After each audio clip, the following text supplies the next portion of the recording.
Now, the other day I did a bonus lesson on watercolor brushes, what the difference is, the water holding ability, the type of stroke it creates, and how it applies to paintings.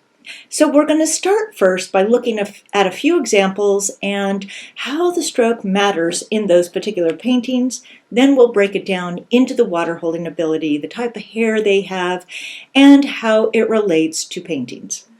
Now with this, we did a lot of glazing and negative painting, but we've got some strokes underneath here and how to not have them look like straight lines and how to get more of a softer stroke. If you used a brush that doesn't hold enough water, you're not going to get the results that you want. So I'm just kind of going over a few paintings here. So I'm going to move that over to the side for now.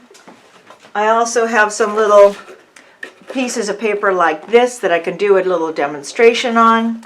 Now this is for the Fearless Flowers 2, and this was a diptych. It never, it hasn't gotten finished, of course, because the reason why it's a diptych is when I was traveling and doing a lot of my other workshops, what I would be doing is I couldn't really take a full sheet the way I wanted to travel. So I made it into a diptych. Now what we have here is trying to get the color intensity, and if we got fussy with brush strokes, then we're not going to get the effect that we want. It could be too deliberate. We want things to blend. So I'm just giving you an overall view right now. And I can always come back to all of these because I have to get down to the brushes. All right, and then for the Fearless Flowers 2, when we get into the Magnolia, one of the problems that I've seen with a lot of people over the years and in my live workshops is that a lot of times people get a real deliberate line. Either they don't have enough water in their palette or it's not flowing well. There may not be enough water on the surface. Now if I had a brush that didn't hold enough water in here, I'd have really hard edges. So, and then again, it has to do with the amount of pressure that you apply on the brush. So we're going to talk about that in just a second too. Okay, let's just kind of skimming through this. So this is what I did yesterday, which is no big deal, and that is what inspired me to do this today. The other thing is there is something called art paper. Now you can go to the material list and go to the kit if you want, or get it yourself. You can get a Buddha board, or this is called brush stroke paper, and what's nice about this is that you can come back in and practice your strokes, and like you can see here, it gets a little buckled, but it'll dry, just in case you don't know what this is. And why this is important, let's find, oh, let's see, what brush do I want to work with? I have to reach all the way over here. I'm looking for my number 14. Oh, there it is. And brush size matters. Okay, so here is that art paper, and why it's important is that a lot of times people will just go like a straight line, or they draw it on. This way you can go ahead and practice. And even what I just did here, I noticed instead of sweeping my stroke, it was more deliberate. Why does that matter? Because I think a lot of times I've seen you where you go like that and you try too hard, okay, and then it becomes unnatural. Do you see what I mean? I went a little slower and then it's not really natural, instead of just having a nice sweep to it. And you can see that it starts to dry, and you can just use it over and over and over again, instead of using your good paper. All right, now before we get into brush strokes, other strokes, let's look at the brushes. Okay, I'm going to scoot this down a little bit. I feel like a doctor. Oh, I could just scoot this up actually. Now we're all going to have our favorite brushes.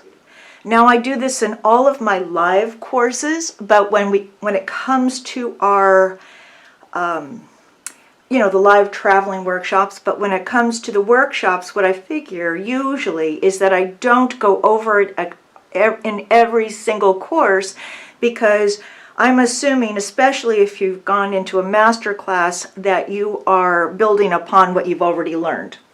So that's why I thought this was important. And what we're going to do is talk about water holding ability, different types of brushes, and what they do. So I think before we get started on all of this, let's look at the water holding ability. So I'm going to go ahead and scoot this over to the side. And if I'm talking too fast, just somebody that knows me, that or any of you could actually go, whoa, slow down. Just let me know. All right, I'm going to go to this piece of paper right here. This is 90-pound Arches paper, and the reason why I have 90-pound is I just didn't want to waste one that was 140-pound. Now there's a difference between the water holding ability of a synthetic, blend, and natural brush. Now the synthetic is going to hold the least amount of water. It'll give you a lot of control, but it doesn't release water and color in the same way. This will have a combination, this is a blend, a combination of natural and synthetic hair, so you're going to be able to get the control along with the water holding ability that we need to apply color. If you're only using a brush like this, the synthetic, then you could have just a little bit of color along the edges, or it can look like too many brush lines. It'll also have a tendency to pick up the previous layer of color.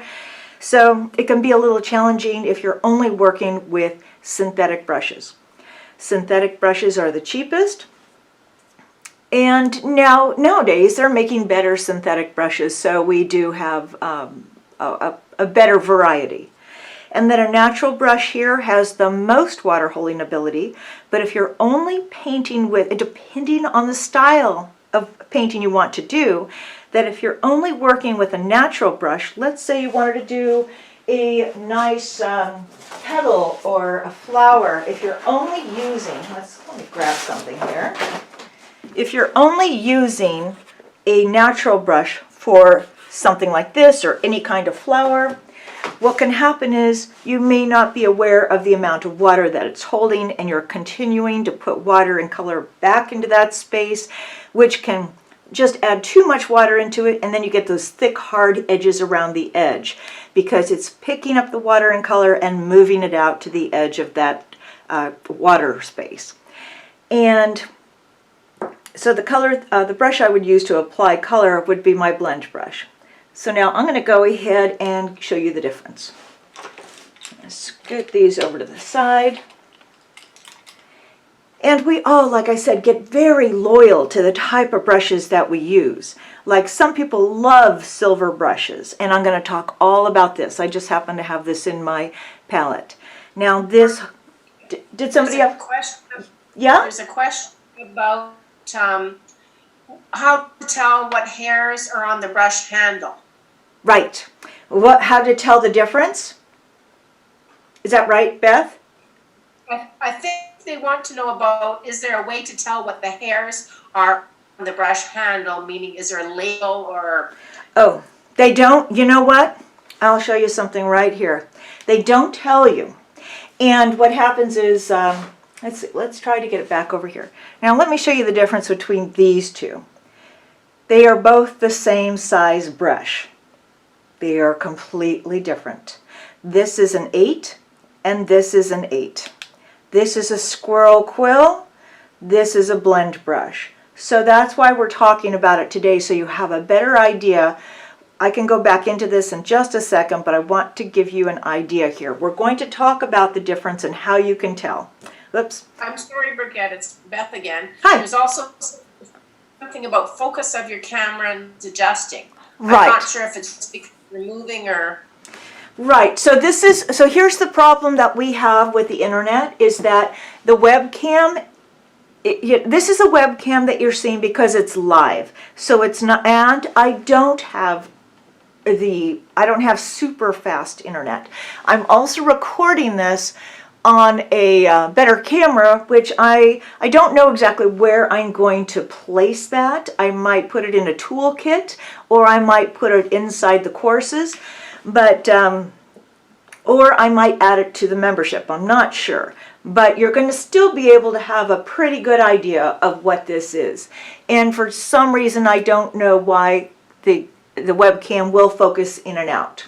Now I could try to bring it down a little bit more. It needs to focus on something, but then you're not going to see the whole piece of paper. So is this okay? I can see your little heads nod or go no. Okay. Okay, great. Then I'm going to continue on with this. All right, so a synthetic brush. I'm going to bring some water into my palette. Actually, you know, I think what I'm going to do here, if I can find my towel, just to give you a better idea. I was looking for my paper towels. Oops. And they are around, but I don't know where they are. I'm just going to go and sort of clean this out a little bit, because I want to show you how I'm going to start this. And actually, Beth, since you asked that question, what I'm going to say too is that sometimes, like in the earlier courses, the quality, you know, cameras always get better. And it's hard to stay on top of everything. And like the White Flowers course was filmed with a different camera. The quality is a little more grainy, but the content is really important. And so I don't want to just refilm the whole thing again. Plus we want to continue on, and you get the idea. And the same thing here is that the quality is not going to be as great because it's a webcam. And so anyway, this is what I'm going to do. Take my brush, dip it in my, whoops, can you see that? I want to get it in the water. So this is how I act. I just want you to see that. Water in the palette like that. And then I'm going to grab some color from the well, bring it in here. And what I'm also doing is rotating my brush a little bit like that to break up the color. Otherwise, I'm going to have a little glob hiding somewhere. Then what I'm going to do is bring it to the paper, and I want you to see the difference between these brushes.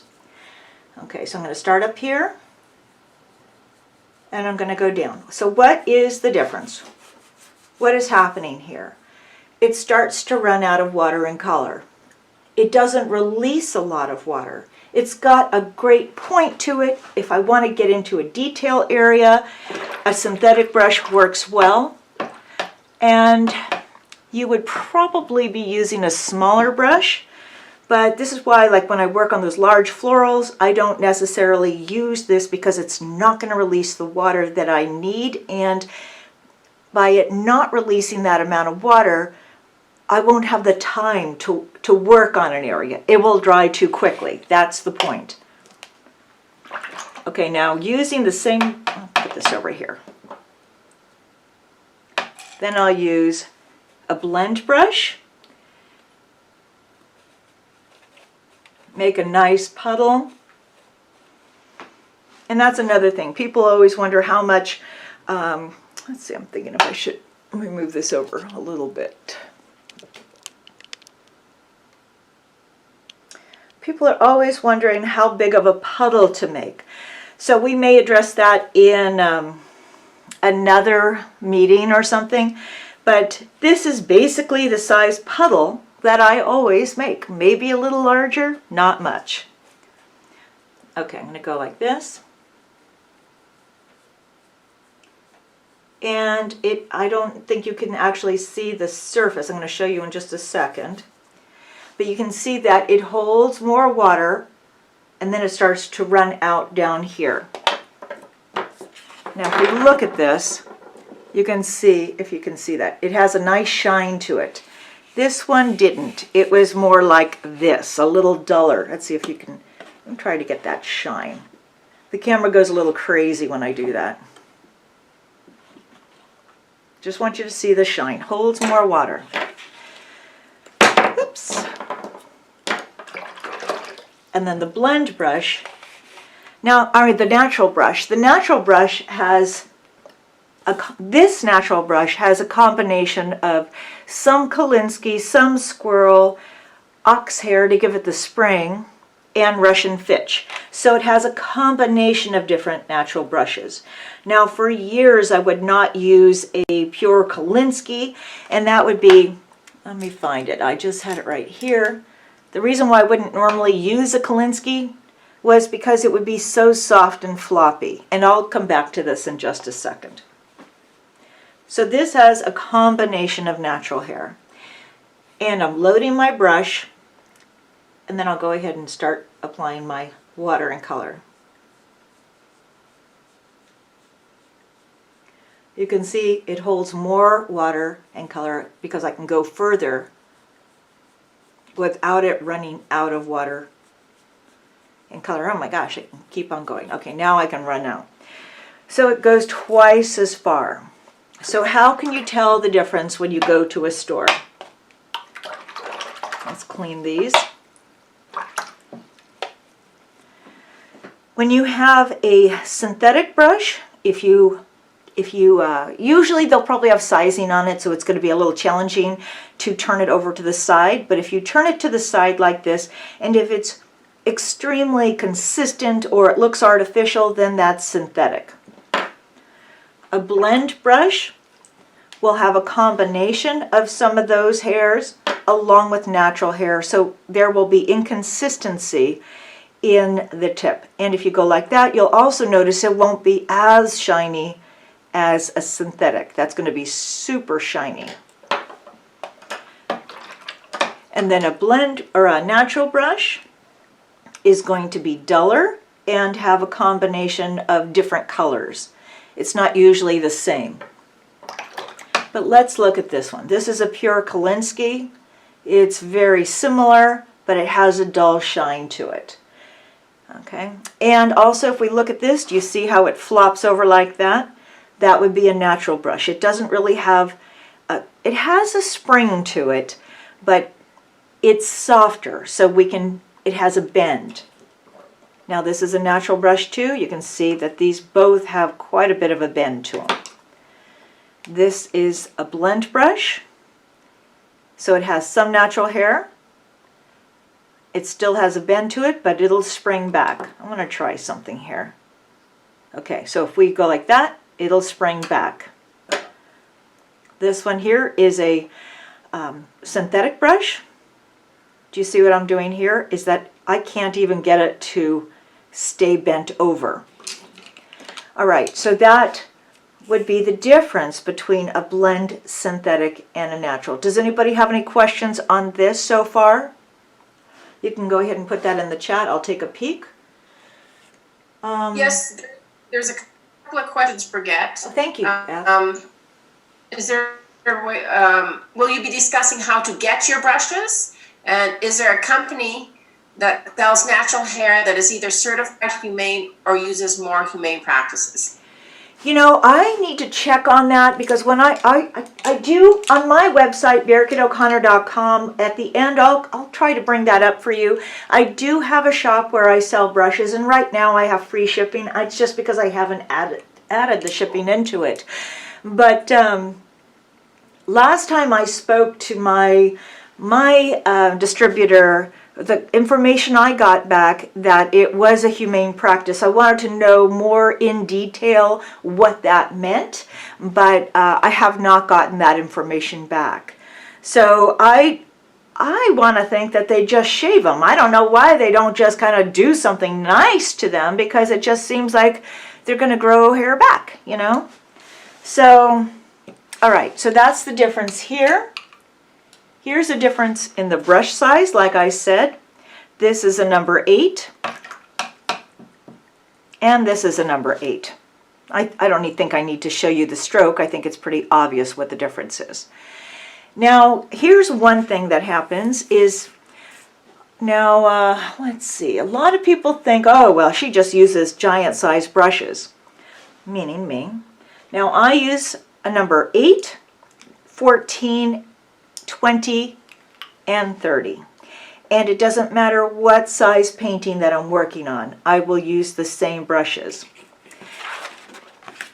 So here's something that we want to talk about, is that if you are just using a little brush to cover an area, and you're trying to go like this, you can easily run out of water and color. And then let's say you think this is all okay. By the time you go over to your water over here and come back into this, it's already started to dry. And then you can easily get blossoms that you can't even see until that dries. Let's see if we can kind of see it now. Let's see, because can you see how some areas are a little wetter than others? That middle part is drier, so it's going to create a bloom and we're not even going to know it's happening until it's dry. So a better option would be using a larger brush so you can cover a larger area more quickly. Now in the courses we talk about, whoops, my brain just left for a second. The size brush and the amount of pressure that you apply and the watercolor blending. So if we're applying water or color to dry paper, we're going to have richer color. The problem is it may not have that luminous look to it. So then we need to apply water to the surface and then the color so it can move. And then it brings in the wash brushes. But I think, let's see if I want to talk about that first. We'll go into that in just a second. Let's look at our brushes. All these other ones. Okay, now sometimes people think that they can get away with what they have, and you can a lot of times. But part of the problem is that if you're just starting out, or if you think that you're actually saving money, you may be trying to work with inferior products. Like these are acrylic brushes. Now oops, I'm going to go ahead. There we go.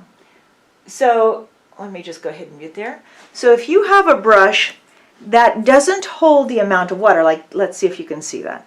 This is an acrylic brush. Like if you think, oh yeah, I can do watercolor painting with my acrylic brushes. Depending on the brush that you have, maybe you can, but more than likely you can't. Because it's very, very stiff. It's not going to release that amount of water and color that we're looking for. And it doesn't have a nice point. So here, what I'm trying to do is really grab some color in here. It's like, ugh, it just feels terrible. I have to press harder to try to release some water and color.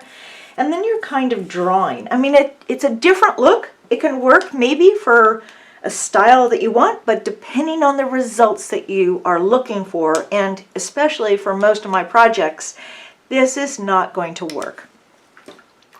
Now, one of the struggles that I had is in my kids' courses, or not really a course, but the little freebies that I do for kids, I was trying to use kid products, and it was so hard to get good results. Like I would say impossible to get the results that I wanted. And kids, and when you're just starting out, are going to try something like this, or maybe you think that you can get away with a little brush like this. Now with these, it'll hold water, but you just don't get the control and release that we need. So I just want to at least address that. All right. And then let's see, we've talked about the brushes that I use. I'm going to put those over to the side right there. And then with the Kolinsky brush, like if you're just using a pure Kolinsky, what can happen is, depending on the paper, like if you're using rough or cold press, it can just skip along the surface and you may not get the results that you want.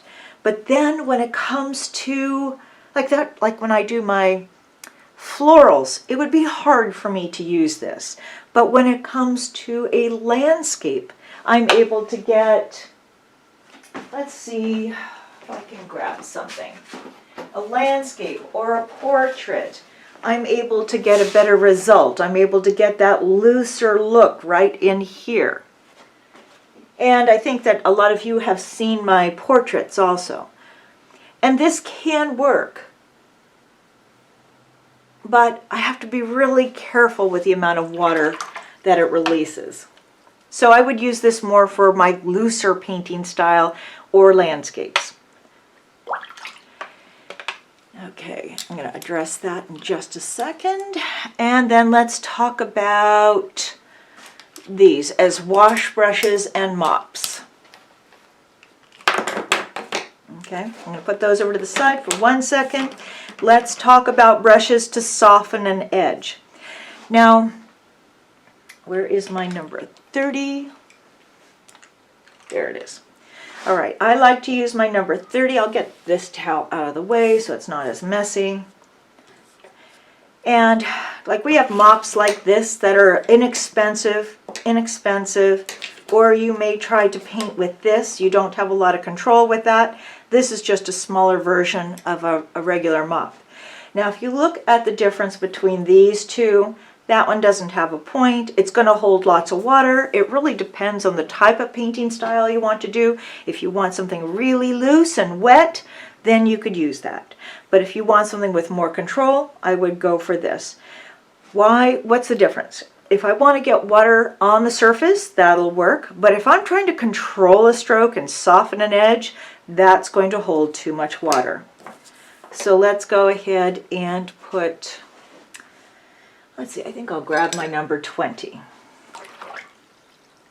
And so in the courses, you know that I'm always telling you I'll be using my number 14, my 20, and that's why we're not just using one brush size for everything.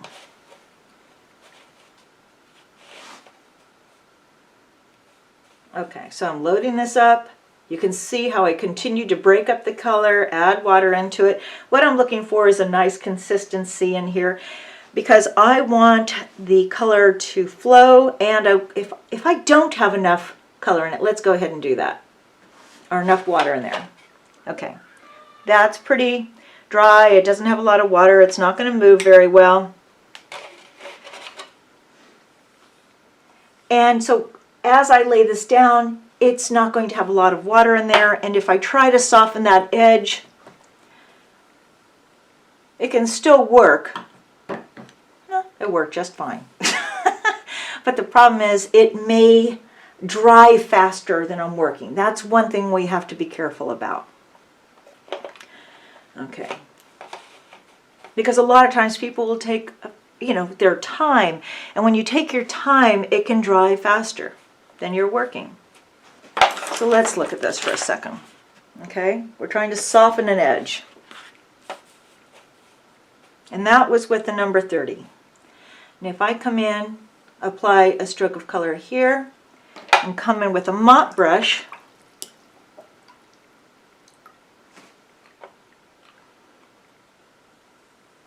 you can see how much water is released. Now that softened the edge, but there's so much water in here that if I don't do something with this, it's going to blossom right back into that. So I'm going to try to work with this, and what I need to do then is continue to bring that bead of water down. It's just more water than I want to work with. But you can work with both. You would have to know how to deal with this. And how I dealt with it, I ended up pressing a little harder to pick up that released water. Now let's talk about how you should hold your brush. Get more water in here. If you hold your brush like this, way up here, you're not going to get a painterly stroke.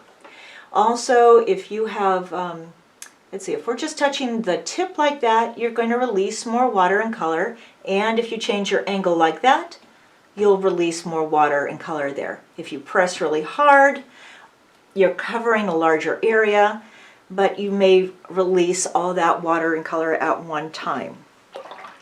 So let's say we've got this right there. I'm going to soften the edge, water, remove the excess, and then I'm going to soften an edge like this. I actually pressed a little harder, and do you see how I'm twisting my brush here? So I'm not continuing to release water. And there's a little bit of color down here. Now if I leave this alone, I'm going to have a little line right down there, which I don't want. And whatever water's there can flush back into that color. So I'm going to go ahead and draw it down a little bit further. Okay, then let's talk a tiny bit about the wash brushes.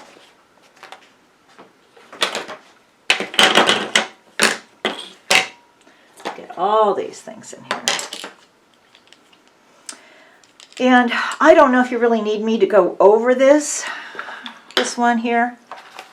This is good for Chinese brush painting, but it really doesn't give me the control that I want. You can see it holds a lot of water and color.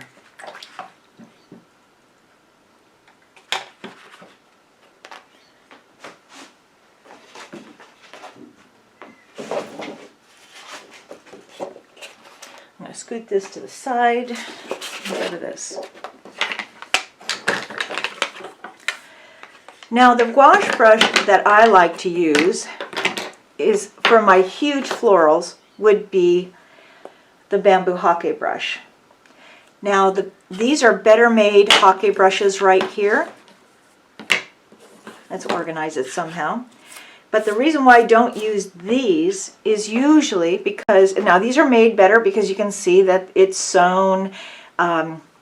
It's less likely to lose hair, even though it will lose a few hairs there.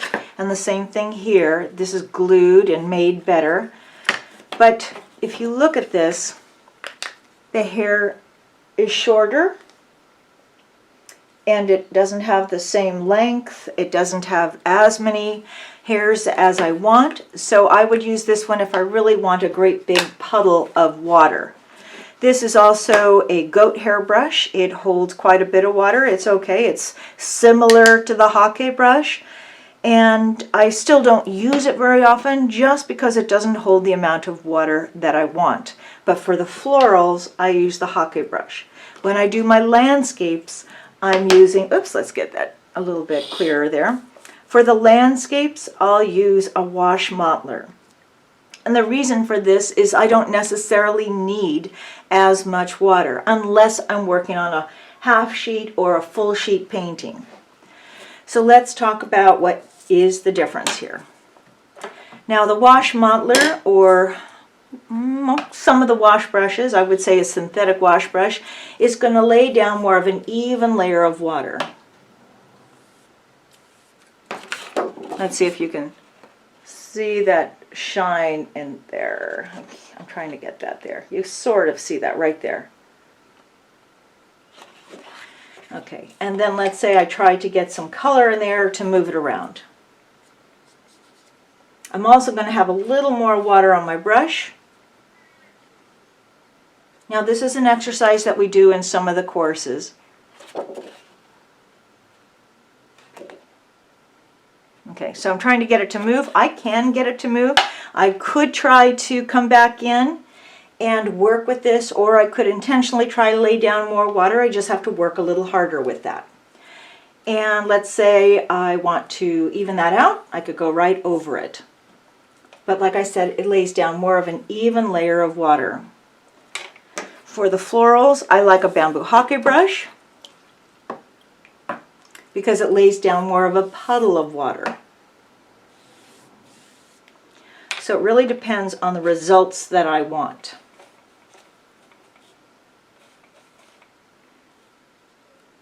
Try to get a little more color in there.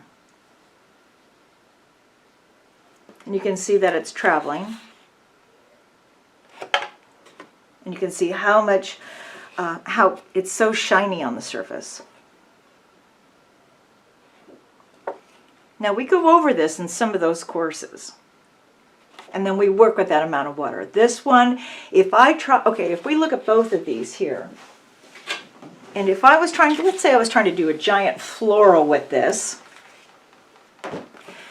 Now at a floral, what we would talk about this edge, how to get a clean line. If we had a pencil line, we wouldn't bring that water all the way up to the edge, otherwise it's going to look like that. So if you have something like this, then you're going to take your brush and you're just going to clean up that edge by bringing the brush that has the color right up along there and just clean that up. We talk about that too.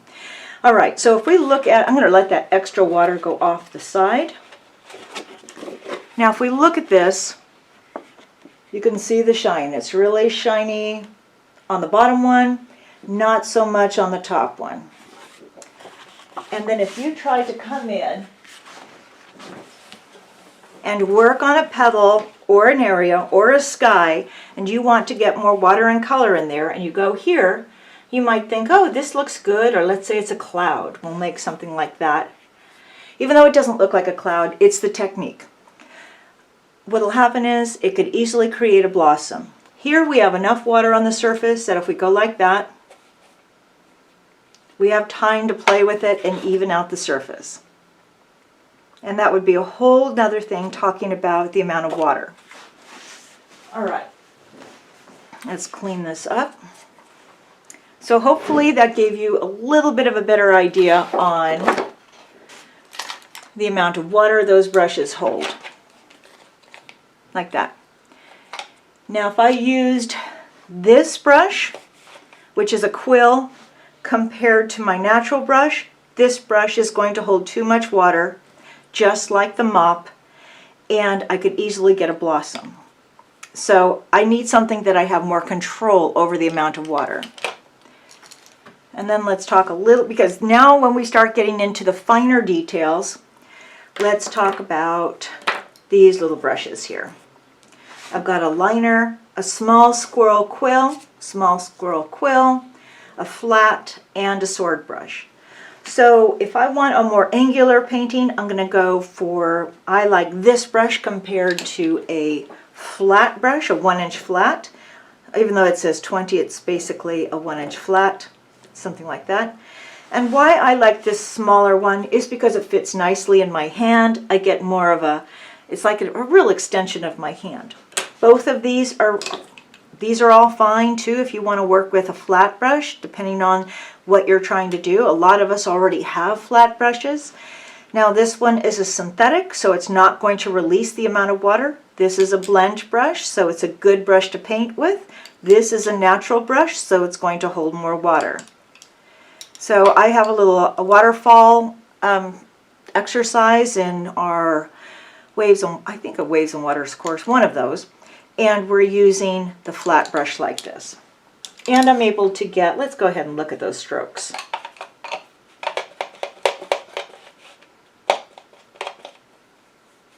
Because otherwise, if we're just using round brushes, we're going to get more organic strokes. Having a combination of flat and round is nice if you're working on landscapes. If you're working on florals, you're not likely to use a flat brush. Okay, so here, what's fun with this, you can see how flat it is. We can play with it. We can change the angle just by twisting your hand. And if I used a round brush,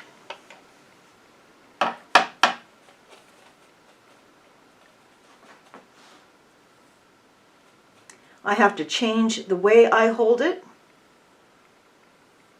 And you can see it's just not as sharp as this. They're both wonderful.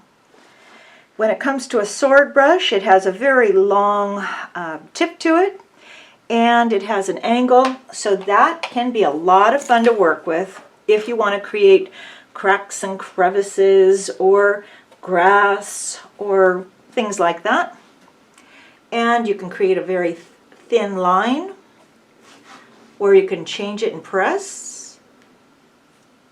Look like this. Change the whole thing. It's a lot of fun to work with. Now I would use this more for my landscapes. And you have to work with the amount of pressure and how you hold it. Then the liner brush works nicely if you want to get little details and cracks and crevices. Just change it a little bit. Or if you want to grab the texture of the paper, it creates some really interesting effects. Then for the squirrel quill brush, again I use them for my looser painting and also for portraits. Now this is it's not very big here, this is a little brush. But I don't use these for my florals. They hold a lot of water, and I have more control with a blend brush. Okay, I wanted to talk to you about brush strokes, other than this. Okay, we're going to wrap this up in just a few minutes. So let's talk about the brush strokes. As you're doing this, let's get some water and color in here.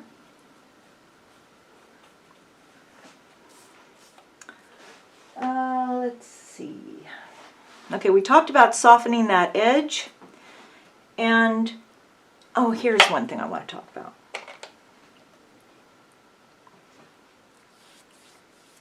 Let's say you have a wet surface. I don't really want this too wet. But if we go like that, oops, I've actually had quite a bit of water in there. See, there really isn't a lot of control. So now we start going into the water holding ability.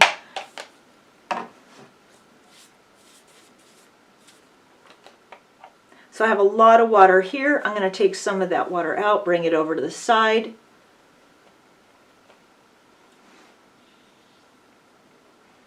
And it's feathering just because there's quite a bit of water on here. Now if I don't want that feathering, I would come back in with my number 30 brush, remove that extra water.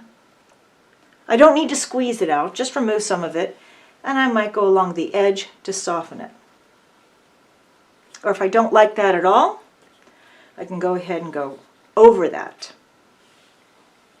But a lot of times that's not going to be my first plan. My first plan is not going to be about going over the whole thing. It's going to be about going over the sides. Now let's say we have this giant bloom here. How are we going to handle that? It was like too much water. I'm going to go over it again with my number 30, and as I'm doing this, I'm sweeping across it and I'm removing that extra water over here. That extra water and color over there. I'm going to soften this edge. And what's also going to happen, because I waited a little too long, I'm going to get a bloom, a potential bloom here. And now I'd have to think, is that okay? Do I want to remove it? What do I want to do with it? Let's say if I don't want it at all like that, I could come back in with my hake, or what we call this, the wash mottler, and just go over it like that. Now another problem that happens, which is a real common problem. Let's say you're trying to do a petal or something like that, a sweep of color. Why is this part important? Because it would be important to this type of painting, right in there. So if we go like this and stop, you're going to get a little ball at the end. So what we want to do is go like that and sweep up, just like that.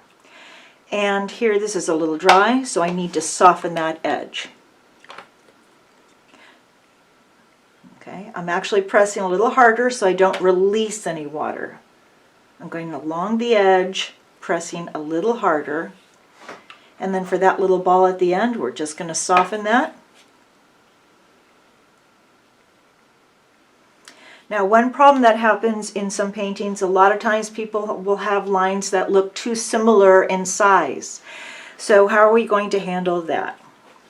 Maybe just come back in, and I'm actually pressing harder, and I'm going to change the size of some of them.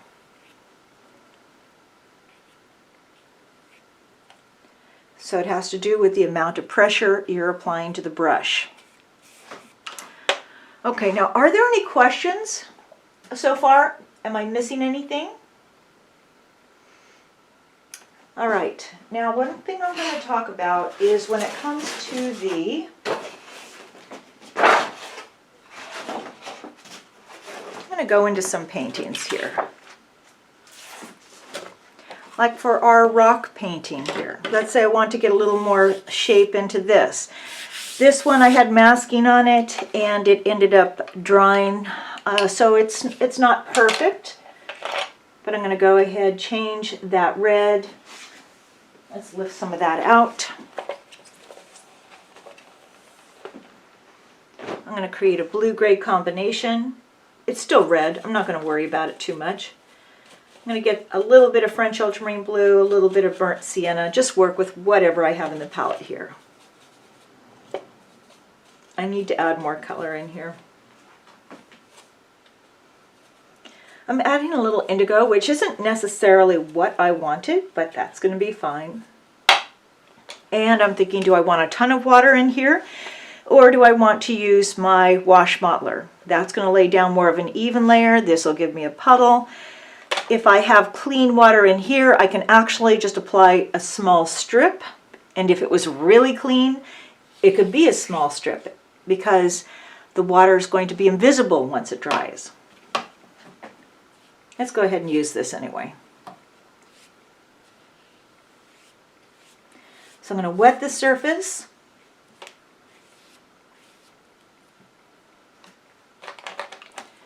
What if I use the hake brush?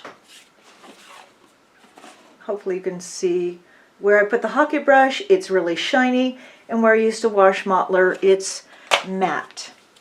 Now, I really shouldn't have the purple. It's not incorporated into this, but we're going to just go ahead and put it in. If I have a really wet surface, I can wiggle my brush. And now I have that stroke that we just did in that example, and I'm going to soften an edge to help give this some shape.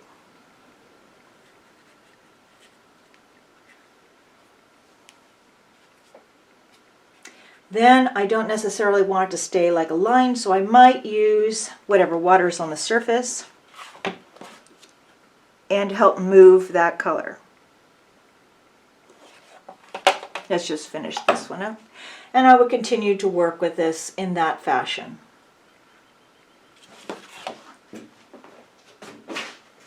Let's look at this. So here, this little example here, that has a few hard edges in here. And I think we'll just go into this one here with, I don't really want that purple in there.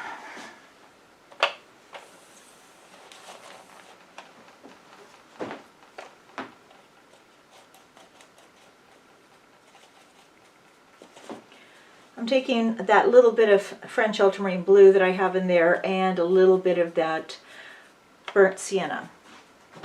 Okay, so what I did here is a little underpainting, which would be very similar to what we did in that one example. Something similar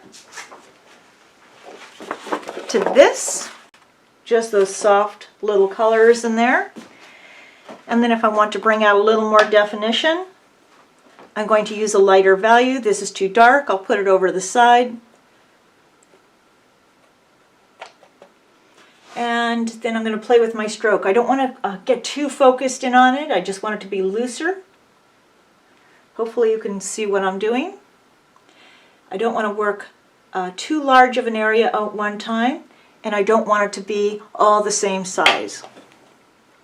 So you can see I skipped my brush, take my water, remove the excess.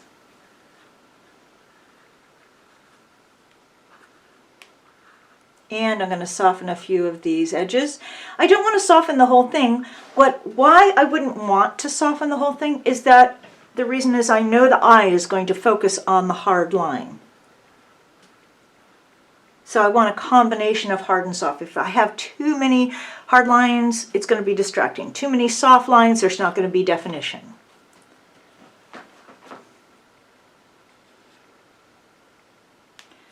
Okay, so what I'm trying to do here is just kind of show you playing with different brush strokes, different amounts of pressure, softening that brush, or softening that edge, getting more water on there. Don't work on too large of an area at one time. I'm not softening all the edges, and I'm not going on top of it. I'm not right on top of it. I'm along the side. And then if I want to give it some different type of brush stroke, let's go ahead and do something like that. Here I'm going to go flat. It all depends what we're looking for. Okay, so it's pretty random in there. Some of that has a lot of water, some are a little more dry. Take that brush, soften just a few edges.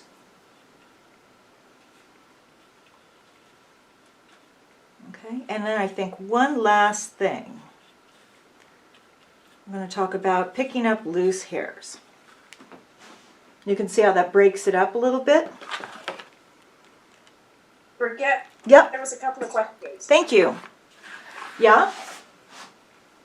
One from Margaret for the beginning white flower class, who suggested adding a light tint to the background so we can see exactly where the white flowers are. What brush are you using to add the tint? And are you adding water first? Okay, that's a great question. Let's go ahead. So we have this one. This was a demonstration for a workshop, and we wanted to just kind of work on this area. But let's say we wanted to have a light tint. A lot of times it can be a light gray, it could be a sap green. We just need a light tint. It's really working with the value. So you see I basically have kind of mud. And the reason why I have this is you could use a light green if you wanted to, a green or a blue. I just don't want it to be too thick. If it's too thick or too colorful, then you're really going to be stuck. So let's go ahead, go in here. I would use that number 30. I'm going to go, you'd probably want to use a more of a cleaner sap green. I don't have one in here. All we want to do is see our edge. So here, this is all wiggly through here. And I'm also thinking that if you are working pretty slowly, let's go ahead and get some water in here. Otherwise, you're going to have brush lines everywhere. Now, I can work very quickly, but other people are not as quick. So you can see that I basically made it straighter through here. And then what I'll do is take my number 30, bring it in closer. I left a little gap there. And then I would go into a smaller brush. And since we're not doing the white flower course specifically right now, I'm not really focused on it, but I just want you to see what I would be doing. Let me get some green in here.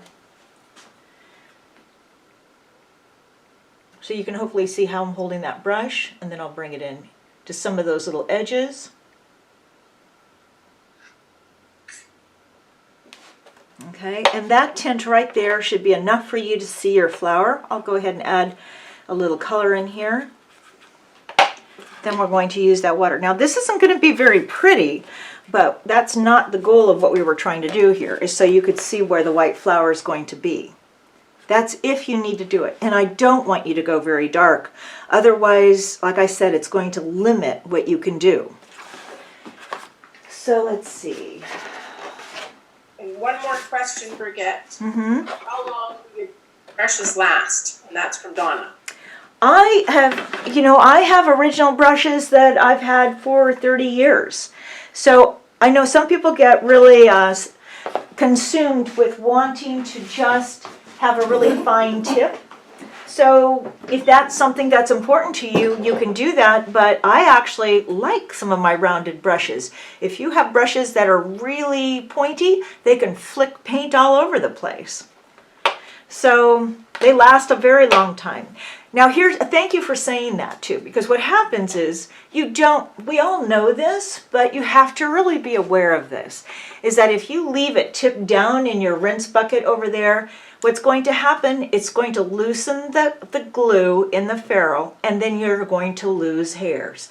So when you get a new brush, you may need to get it wet and get rid of any loose hairs, especially if it was hand tapped, because those handmade brushes may lose some hairs. But if you are losing a lot of hairs, you may have left your brush in the water bucket too long, especially if you dip it in all the way up here.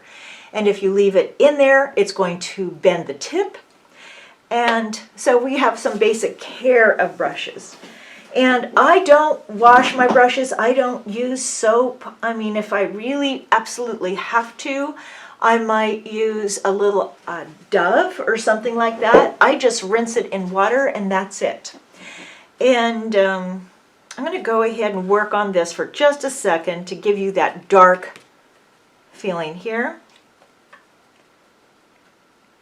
I'm going to go on dry paper,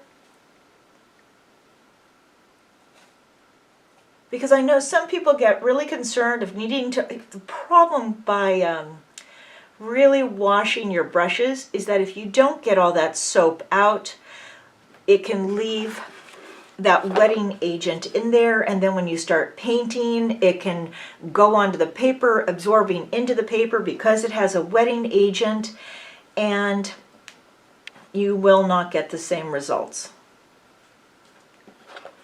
Okay, so what I'm doing here is, why I used a 14 was because it was a smaller area, and then I'm expanding out into a larger space. I've got a good amount of water on here. If I wanted a really dark color intensity, I would need more pigment in there.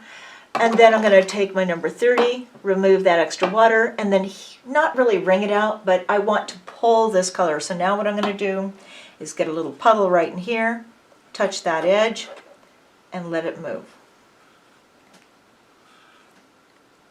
And then I'm removing that extra water through here. And then if I need that detail, I'll just start bringing it in.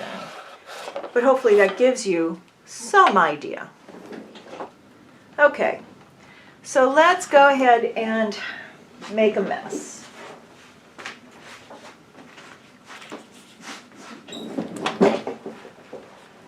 Okay, let's say we've got, let's get some water in here.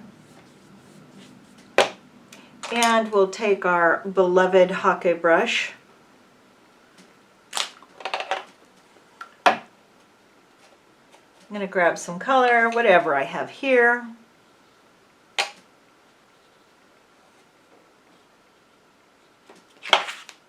Let's get it to move.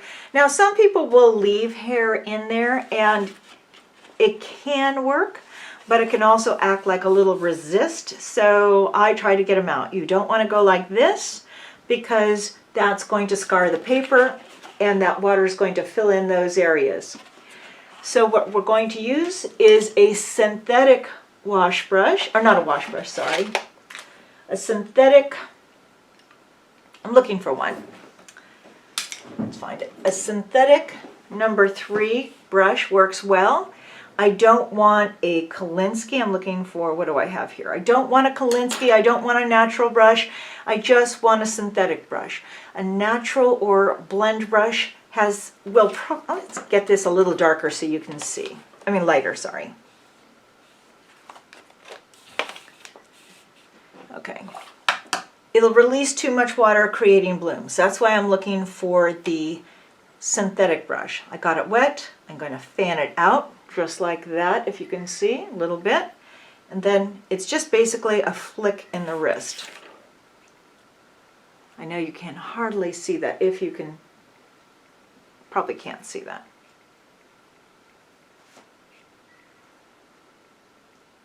Hopefully you can see that.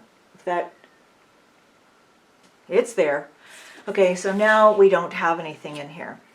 Now you could use also a, I'm thinking a scrubber brush, not to scrub. Let's get a few more hairs in there. And I'm going to try a different brush, which I was looking at today.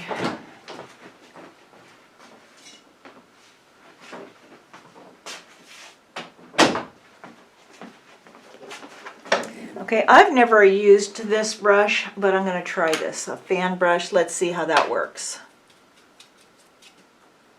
And why I'm thinking about that, you can see how it fans out like that.